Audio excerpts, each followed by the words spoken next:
No. I'll start with something else. I mean, I just got out of a briefing about the 3 fires in Southern California. As you know, 2 in Riverside County, 1 in LA County. The 2 in Riverside County each distinguish themselves. One, the Moreno Valley is about 40% contained. The other one, about 10% contained. There's been some property damage, and we put all of our assets on it. We had the ability to get early in the suppression cycle, so we feel confident that we can turn the corner in Riverside, nonetheless, just 10% contained. The big one that is obviously generating a lot of anxiety, including from the mayor of Los Angeles, who I was just in contact with, is the one Saddleridge, which is about 4,600 acres, and this is information that will change in real time. So with that caveat, roughly 4,600 acres, 0% contained at the moment.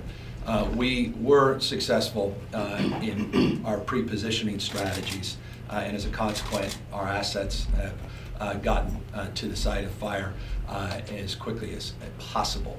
We've been able to now reposition a lot of the Northern California assets. They're currently or already on the scene in Southern California as things are mitigating in the northern part of the state.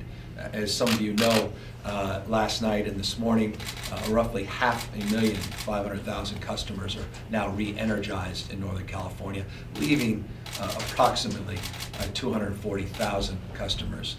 We expect the vast majority of them to come online today, some into tomorrow, potentially beyond that in some of the more rural areas, but some of the denser urban customers, we expect their power to come back today. So winds have substantially died down in Northern California, but the Santa Ana winds, contrasting from the Diablo winds in Northern California, the Santa Anas have come in with a fury, particularly last night. The moment a little bit better, but last night made it even particularly challenging for some of the aircraft on the Los Angeles fire.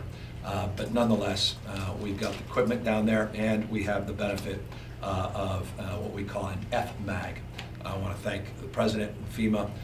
They were very quick to respond to our declaration, and as a consequence, they are securing 75%, at least up front, of the resources needed for that fire. So we will assess. I know that these circumstances always invite the question, state of emergency or not. We'll look at the totality of the 3, but right now there's no resource need that is required with a declaration or a state of emergency. Nonetheless, we will be considerate of that. It's already drafted as needed. I imagine you'll see some of the local elected officials call for that. I anticipate that, but know that we're assessing that in real time. But resources at the moment are not the issue.